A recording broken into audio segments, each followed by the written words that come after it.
At this time, I have the honor to present to you the moral leader of our nation.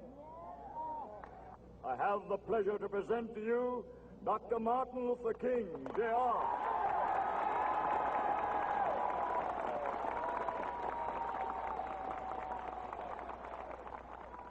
I am happy to join with you today in what will go down in history as the greatest demonstration for freedom in the history of our nation.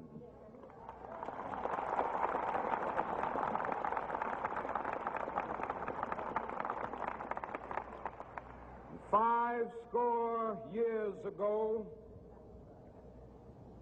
a great American in whose symbolic shadow we stand today signed the Emancipation Proclamation.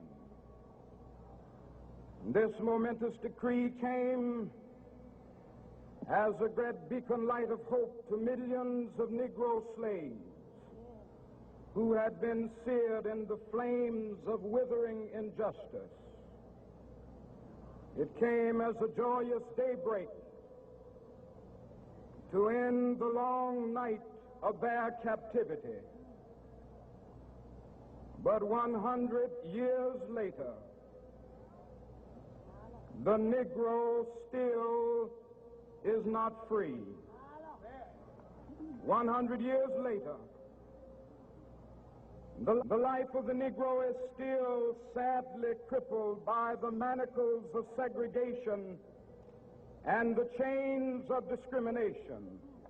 100 years later, the Negro lives on a lonely island of poverty in the midst of a vast ocean of material prosperity. 100 years later,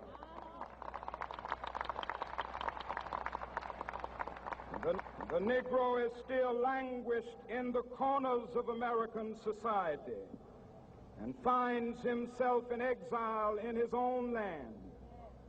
And so we've come here today to dramatize a shameful condition. In a sense, we've come to our nation's capital to cash a check. When the architects of our republic wrote the magnificent words of the Constitution and the Declaration of Independence, they were signing a promissory note to which every American was to fall heir. This note was a promise that all men, yes, black men as well as white men, would be guaranteed the unalienable rights of life, liberty, and the pursuit of happiness. It is obvious today that America has defaulted on this promissory note insofar as her citizens of color are concerned. Instead of honoring this sacred obligation, America has given the Negro people a bad check, a check which has come back marked insufficient funds.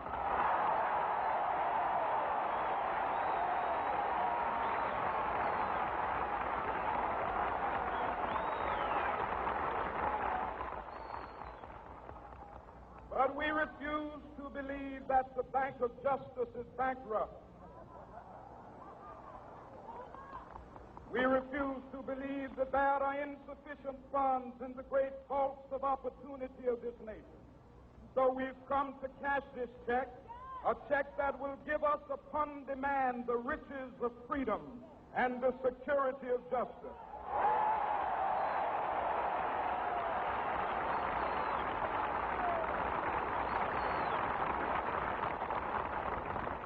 We have also come to this hallowed spot to remind America of the fierce urgency of now. This is no time to engage in the luxury of cooling off or to take the tranquilizing drug of gradualism.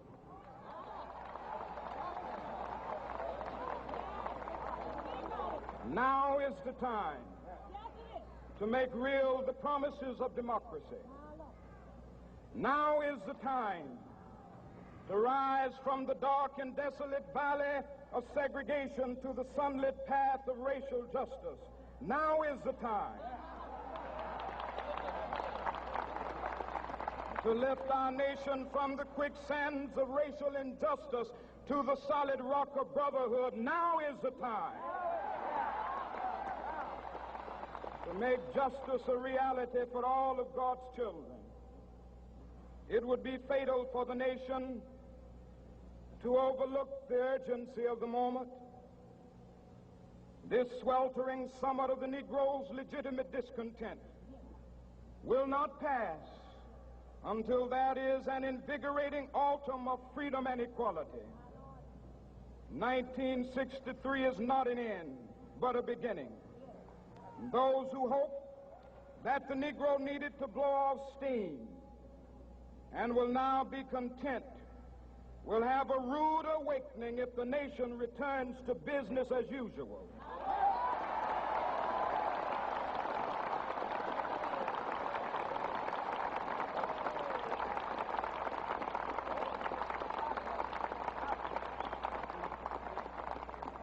There will be neither rest nor tranquility in America until the Negro is granted his citizenship rights. The whirlwinds of revolt will continue to shake the foundations of our nation until the bright day of justice emerges. But that is something that I must say to my people who stand on the warm threshold which leads into the palace of justice. In the process of gaining our rightful place, we must not be guilty of wrongful deeds. Let us not seek to satisfy our thirst for freedom by drinking from the cup of bitterness and hatred.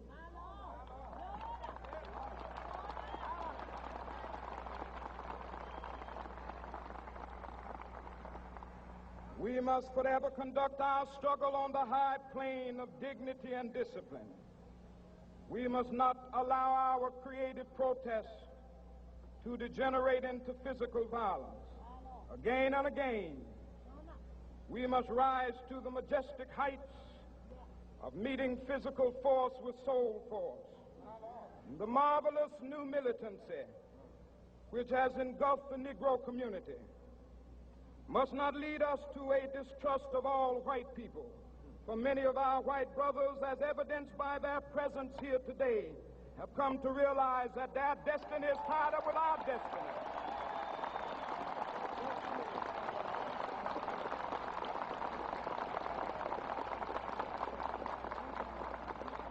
And they have come to realize that their freedom is inextricably bound to our freedom. We cannot walk alone. And as we walk, we must make the pledge that we shall always march ahead. We cannot turn back. There are those who are asking the devotees of civil rights, when will you be satisfied? We can never be satisfied as long as the Negro is the victim of the unspeakable horrors of police brutality. We can never be satisfied as long as our body is heavy with the fatigue of travel, cannot gain lodging in the motels of the highways and the hotels of the cities.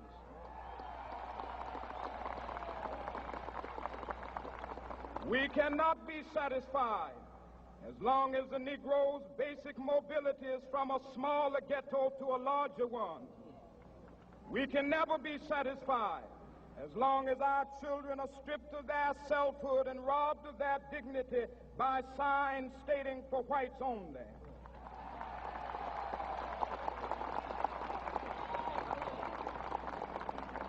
We cannot be satisfied as long as a Negro in Mississippi cannot vote and a Negro in New York believes he has nothing for which to vote.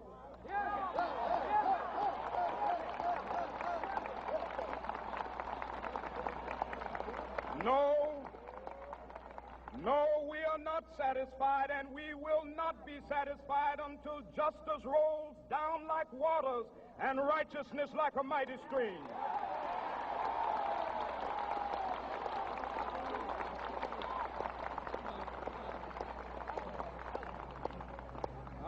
not unmindful that some of you have come here out of great trials and tribulation.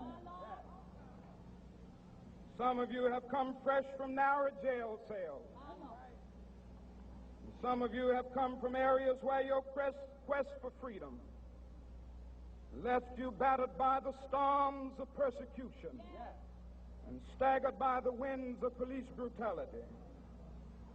You have been the veterans of creative suffering. Continue to work with the faith that unearned suffering is redemptive. Go back to Mississippi. Go back to Alabama. Go back to South Carolina. Go back to Georgia. Go back to Louisiana. Go back to the slums and ghettos of our northern cities. Knowing that somehow this situation can and will be changed. Let us not wallow in the valley of despair. I say to you today, my friend,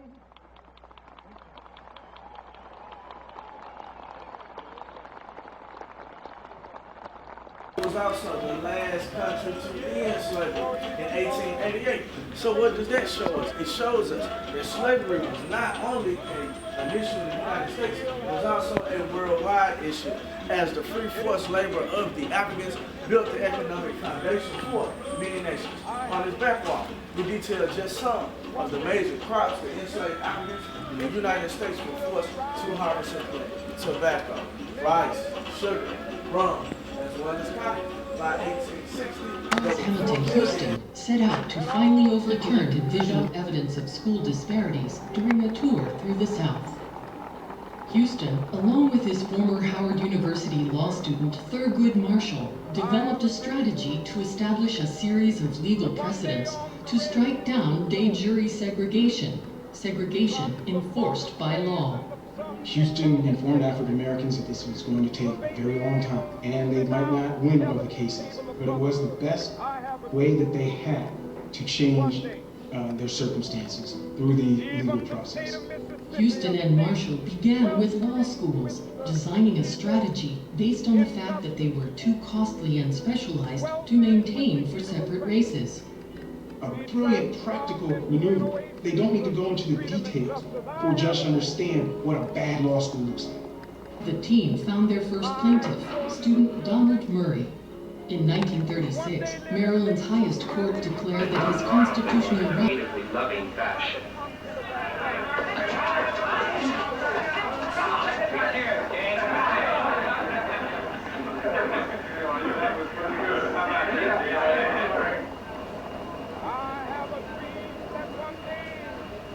I'm sorry, our management does not allow us to serve niggers in here.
Knowing that we will be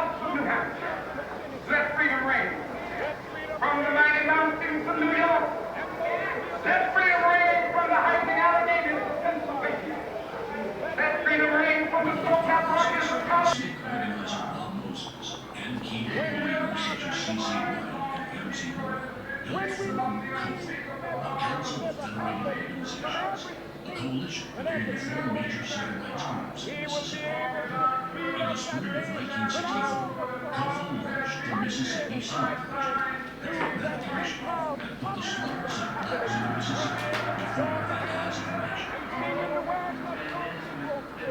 The civil rights movement in the South. Months after the Voting Rights Act was passed, Stokely Carmichael led voter registration efforts for SNCC, the Student Nonviolent Coordinating Committee. In Loudoun County, Alabama, an 80% black county that was ruled by a white minority, SNCC partnered with the Loudoun County Freedom Organization, or LCFO. An all-black, independent, county-wide political party that was designed to run black candidates for county office so African Americans would have a say in the decisions that affected their daily lives.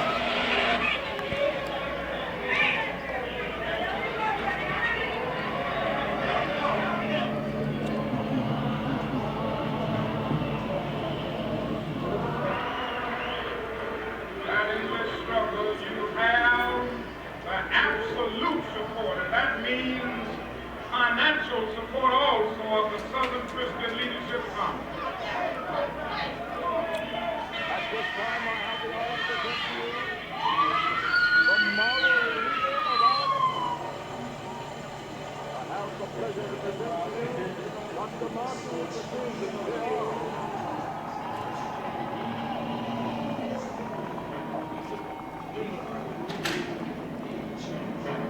I am happy to join with you today in what will go down in history as the greatest demonstration of in the history of our nation.